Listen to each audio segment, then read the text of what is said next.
to Express Live. I'm your host, Jessie Yang. I have a background in psychology and nutrition. Today's topic, we're going to be talking about natural ways we can use to improve our memory. Now, this topic is really good for me because sometimes I have bad memory. I don't know about you, but whenever I'm stressed, I just forget things like that I've done 5 minutes ago. So it would be really nice to find out what are some of the natural ways we can do to our bodies to improve our memory. Our panelists today includes the lovely Carrie Rendak and Josh Chitalis. Carrie is a traditional Chinese medicine practitioner and also an acupuncturist based in Vancouver. And Josh is a clinical nutritionist. So hi, Carrie. How are you today? I'm great, thanks. Thank you for having me join you this morning. Okay, yeah. Okay. So Carrie, can you start by talking about what are some of the causes of memory loss? Okay, sure. The causes of memory loss range from short-term temporary causes to long-term progressive degenerative causes. One of the most common causes of memory loss is stress. I don't think we really realize how much the day-to-day activities and the thinking has on our ability to have accurate cognitive function. Other causes are lifestyle related. When we look at the lifestyle of a student who spends a lot of time studying, staying up late, thinking a lot, that can have a really negative impact on our ability to actually recall, which for a student is a little bit of a problem sometimes. Also, other lifestyle factors like substance abuse, smoking, alcohol, drugs, over time can have a negative effect. Trauma, car accidents, or anything that can injure any body, not just our brain, also can have an effect, usually temporary, but sometimes it can also be progressive. Also, the other areas that are more progressive and long-term is through the process of aging. Natural processes as we grow older, but also with the onset of several forms of dementia, whether it's Alzheimer's or Lewy body dementia, can also have an effect on our ability to, for recall, for even the way that we acquire information and consolidate it into our brains can affect the way that we just live our lives with our memory. I can't hear you. Still can't hear you. Can you hear me now? Yes. Yeah. Is memory something that is genetically based? Like, can some people just be naturally good at memorization? I do believe so. When I look at it from the perspective of Chinese medicine, we have what we call acquired essence, but also that which we inherit from our parents. And the quality of that we get from our parents and our parents' parents does play a role in our ability to have good memories, but also a lot of it is just how we start processing as a child and how we keep training our brains as we go forward. And what are some of the exercises that we can do to improve our memory? To improve our memory? Yeah. There are brain exercises that we can do, and a lot of that is focusing on changes in cognitive ability, whether it's doing crossword puzzles or math puzzles, logic puzzles, even simple things like that. 10 minutes a day can help improve your memory. One thing that they say with people as they age, doing simple things every day, such as cooking, cleaning, doing the dishes, even that, minor things like that can help maintain and improve our memory. From a physical exercise perspective, small weight-bearing exercises and even walking can really help with our memory, and it doesn't necessarily have to be stretching or toning or heavy workouts, but just a little bit of physical exercise every day can help maintain and improve our memory, even when we're 80 years old. So for someone who is retired, do you still suggest them doing simple exercises and just keeping active? Yes, being active is really important. And again, everything in moderation. I'm not talking about walking for 3 hours a day or cleaning Yeah. the house for an hour every day, because too much also can have a negative effect. There were studies done on video gaming and how that can affect your cognitive abilities. And one research showed that after several hours a day, it can actually have a positive effect on your recall, but too much of it will have a negative effect. So it's finding that individual balance for every person as to what activities to do and how long to do it for every day. Cool. And I think you mentioned this already, but how is smoking related to memory loss or memory impairments? There are studies that there's some conflicting studies, but many studies suggest, and some have even shown, that smoking does indicate a cognitive decline the more we smoke, and as the longer we smoke as years go by. And again, same thing with alcohol and can have a negative effect on our short-term memory. Not so much our long-term, but our short-term memory. Okay. And do you think that stress and depression are related to our cognitive functioning and therefore our memory loss? Yes, absolutely. Stress, as I mentioned before, is one of the major causes of memory loss, short-term and temporary.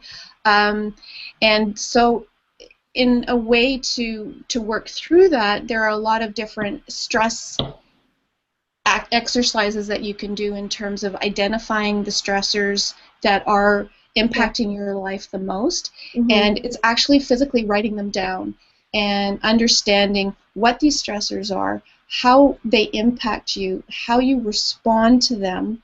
Are there ways that you can better organize those activities that cause stress?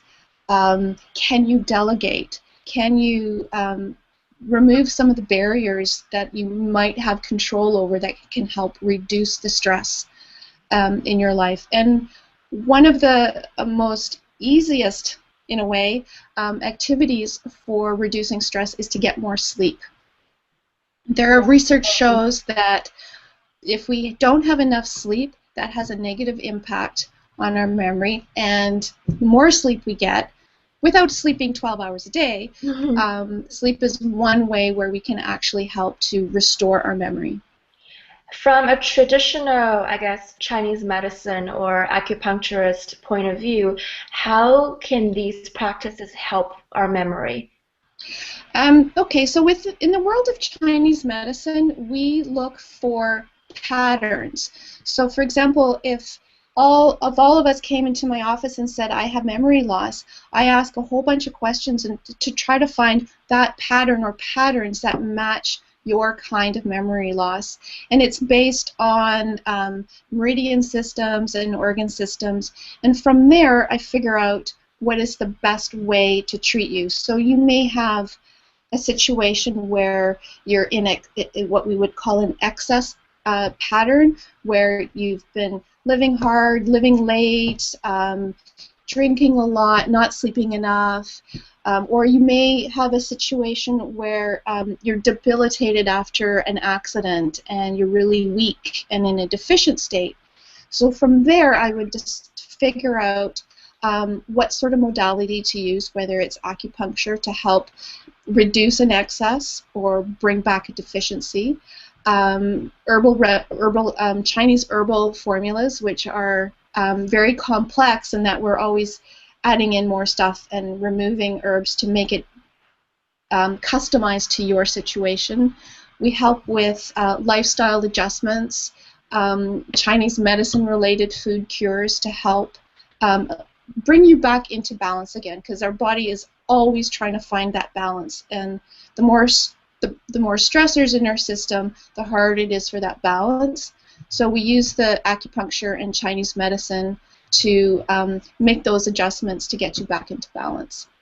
Yeah. So how specifically does acupuncture help with memory? Does it help with memory of cognitive performance or other Um, aspects? Yeah, so with acupuncture, we from I'll say from a Western medicine perspective, acupuncture activates the neurotransmitters in our brain, and it kicks in with the sympathetic nervous system and the parasympathetic nervous system. So for example, when we're under stress, we kick into that fight or flight mode, and acupuncture can help sedate that so that we're back into a situation where we're better able to deal with our stressors. And in that respect, then we are able to focus, we're able to concentrate, we're able to do recall, and we're able to consolidate our information and memory that much more better. That's very interesting. Thank you so much, You're Carrie. welcome. Thank you. And now I'm going to give the floor to Josh, who is a clinical nutritionist. Hi, Josh. How are you doing today? I'm doing great. Thank you. Thank you for joining us. Can you just introduce a bit about your background and where you come from and the kind of areas that you focus on in terms of memory? Yes, I'm a clinical nutritionist, and I have a practice where I see people one-on-one. I also teach at the Ontario College of Homeopathic Medicine and the Institute of Holistic Nutrition, and I run a variety of private workshops. When it comes to memory, it's just basically part of the whole picture, because when I do work with people, I look at the body as a whole, and oftentimes people don't actually come to me and say, oh, memory is my main concern. It's other stuff, and memory is part of their symptomatology picture. Yeah. Now, the cool thing about nutrition and the body and health is when you deal with the root cause, when you really give the body what it needs, it affects everything, and people tend to have an improvement in memory. But there is a bunch of research and evidence pointing to what actually feeds the brain, and we want to look at the brain at the fundamental level, at exactly what it's made out of and what it needs in order to function properly. So, you know, one of the main things to appreciate is that your brain is fat. It's about 60% fat. So it's really, this is one instance where it's really, really good to be fat. You want to be really, really fat in the head. And 60% of that fat globule is a fat known as DHA. And, sorry, did I say 60%? 60% is fat. Yeah, 8% of that is DHA. And if you calculate that out, that ends up being actually 13% of the brain is DHA, this really long fatty acid that is critical for memory and critical for building a healthy brain, especially in children. And studies have shown that actually DHA prevents neurodegenerative diseases like Alzheimer's and Parkinson's. That's one.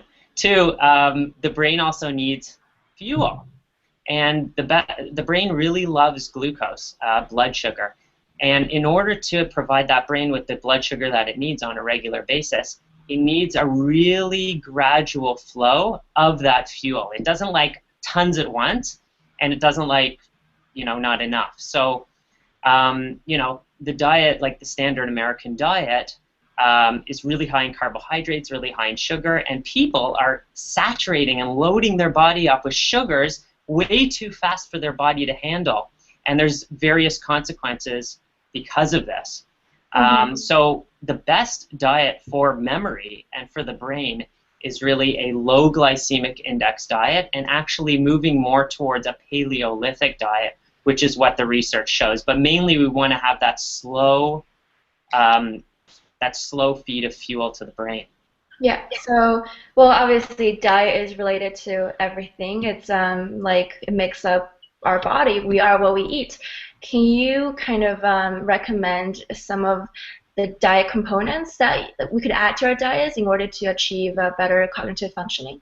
Absolutely. So I mentioned DHA, and actually we all make DHA in our body, but we do it at a very, very slow rate, and some people do it faster than others. So you know, if you have flax seeds, those have certain omega-3s that will actually convert into EPA and DHA, but the average conversion rate is about 3%.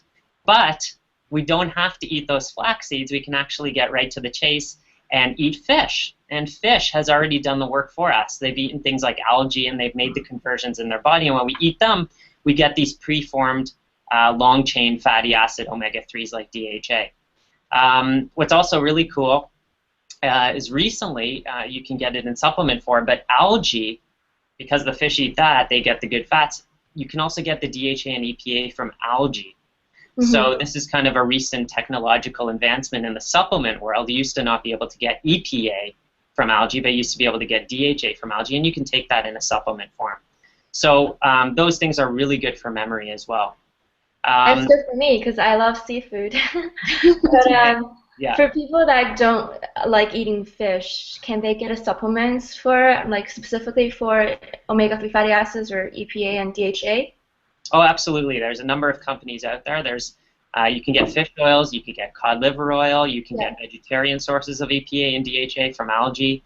Lots of great brands out there. When you're doing the fish oils, you need to make sure it's from a good source. It's molecularly distilled, and it's from a reputable company using very small fish. So there's not a lot of heavy metal buildup and toxin buildup, because if you add toxins to the body, then that can also damage the brain, especially the heavy metals. They can cause two things that have been shown to cause neurodegenerative diseases: inflammation and oxidative stress. Yeah. And what are some of the specific ingredients that we should look for supplements? EPA and DHA. That's what you're looking for. Just look on the label. You want it to come from sardines or anchovies or both, because they're very small fish. And also algae oil will have those good fats in them. Okay. And we have a really good question that came in. Is cod liver oil or salmon oil better? Which one is better for, I guess, memory functioning? Well, basically, I'm not such a fan of salmon oil. When I'm looking at supplements, one, I'm looking for purity, and two, I'm looking for the main medicinal ingredients that I'm after. So EPA and DHA would be the main ingredients.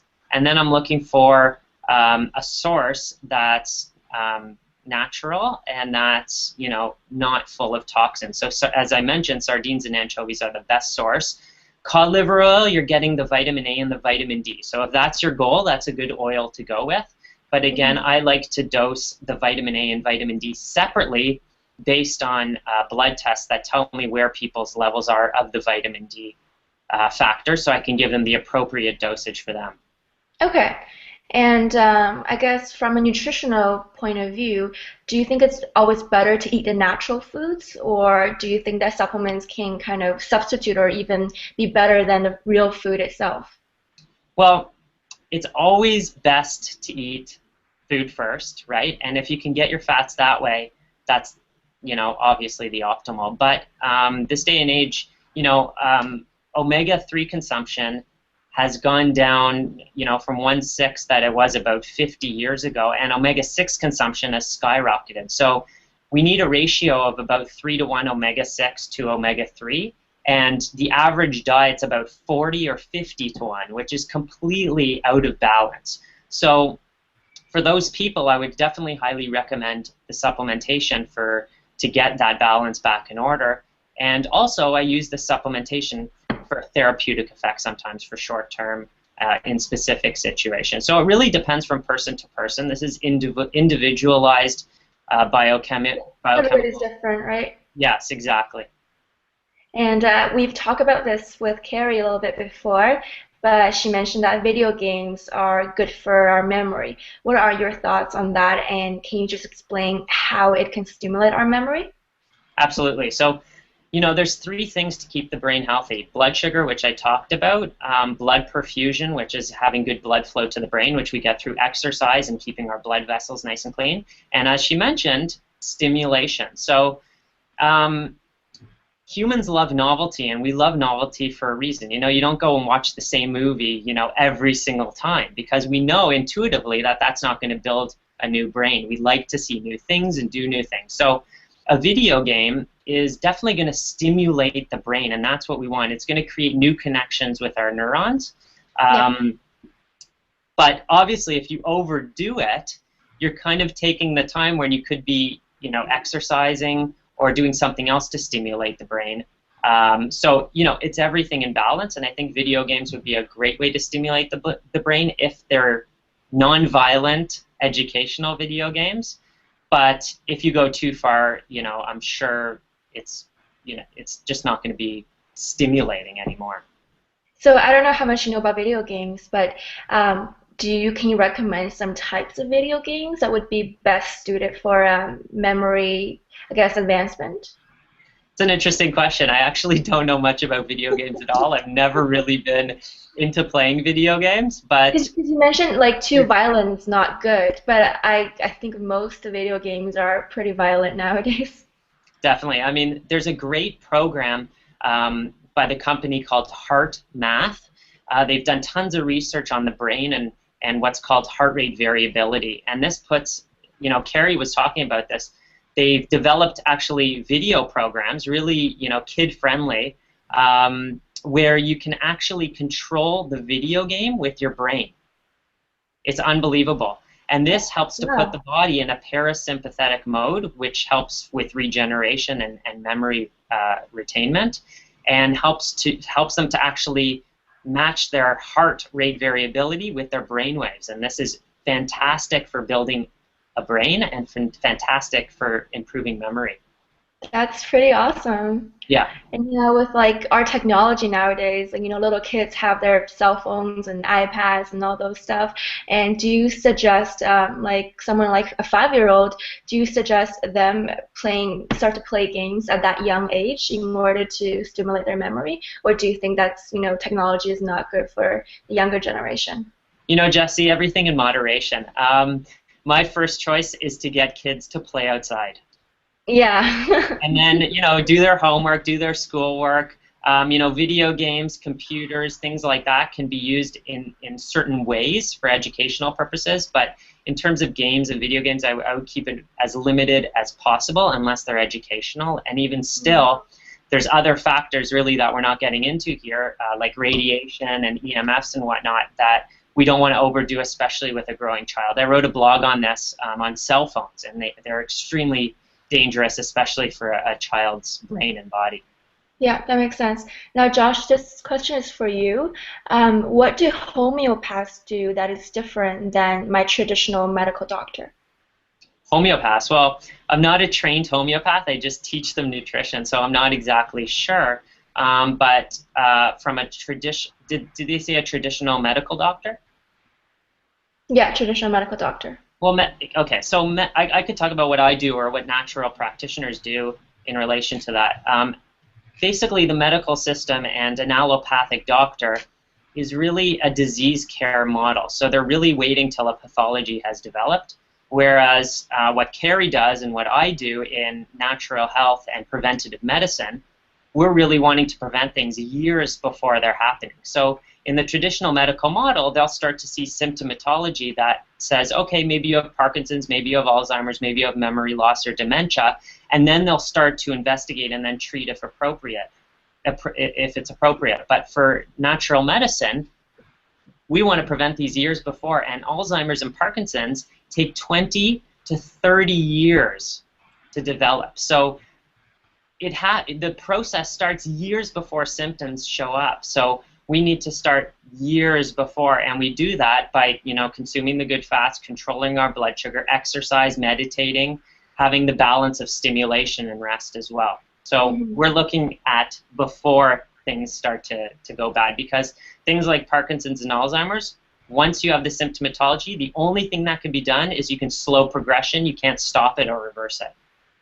Now, at what age does memory loss occur? Like, is there like a general point, and what symptoms should we look for?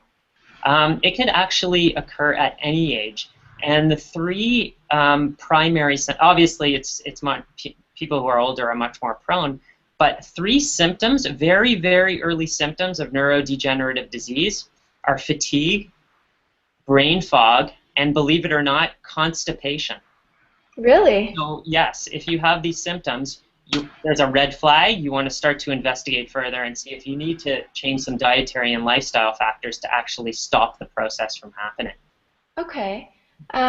So does our memory loss affect our ability to function? So say, for example, like an older person, if they have experienced memory loss, can they still function, you know, in a relatively healthy and active way? I guess it just depends on how much memory loss is happening. I mean, our memory is critical for our day-to-day life, our quality of life. So, you know, if we can't remember where we put things, short-term memory, long-term memory, it's going to seriously affect how we live. And of course, at the end stage of these diseases, people have to live in assisted living conditions because they just simply can't function on their own. So, we want our brains to be right there for our whole life. We want to be sharp, and everyone has the potential to do that if they follow some simple light diet and lifestyle guidelines. And this question is for both of you. How important is being socially active? How does that affect our memory? Socially engaged, with your everyday life, with other people. I would say that it is quite important in that by engaging in conversation and activities with other people, that kicks in your desire for recall. If you're by yourself a lot, there's no stimulation, then there's less of a need or an ability to remember things. So. And also from a social perspective, if you are symptomatic of some memory loss, other people can help you with that. They're the ones that are going to notice more than you are what's going on with how you interact. There is a natural process of aging where we start to forget things, but in general, being socially active, engaging in conversation in group activities, can actually help with delaying the progression of memory loss. Makes you, I guess, stay younger, right? To enjoy life. And Josh, do you have anything to add to that? Definitely. There's a couple things I'd like to add. First of all, we're social beings. When babies are not touched and loved and held and held, they actually fail to thrive and they can actually die. There's lots of studies that show this. So we need that social interaction. And there's a great book that was published called The Blue Zones, and the author went around the world to look at the longest-lived people and to see what they were doing, to live to a healthy age with no dementia, no Alzheimer's, no Parkinson's, no memory loss, and they found, 9 factors that was common amongst all of them, and one of them was this social connection. This feeling of community, often many generations living in the same house, people going to church, people going to, various religious activities, and just interacting with each other. So social interactions is critical for memory. The other thing I'd like to mention, just on Carrie's point about memory loss is, and I sort of disagree with one of the points there, is that argument going on here. I feel like, a lot of people kind of accept this memory decline and say, oh, it's genetic, it's what happens with age. And, the fact of the matter is, Dr. Amen, one of the leading neuroscientists, says that we lose about 85,000 neurons a day, which is pretty substantial. So we can, we're having that mental decline, but what we can actually do with the neurons is we can make new connections. So the ones that are still alive, they have little branches that kind of reach out and touch other, neurons, and that helps to maintain the health of the brain. And this is highly documented in the book, The Brain That Changes Itself by Norman Deutsch. He talks about the brain being plastic. We can, people who have had strokes can actually relearn how to use that side of the body that was affected. And basically, we need stimulation to do that. Like when you learn to play a guitar, for example, the first time you do it, you're all over the place. You have to go slowly. But every time you do it, you get a little faster and faster and faster, and that's making new connections. You're not building new neurons, because the brain and nervous system is what's called post-mitotic. So once you're born, you can't really build much more of the nervous system, but you can build new connections, and that's what we want to do. And that's we do that by really focusing on a healthy diet, lifestyle, and brain stimulation. So our brains are really flexible, and you can change it and retrain it to get the results that we want. Absolutely. Yeah. All right, thank you guys so much for joining us today. Thank you to Carrie and Josh, our wonderful panelists for today's topic. And we want to give a big thanks to our media sponsor, Well.ca. And I guess I'll see you guys next time. Great, thank you. Thank you, Jesse.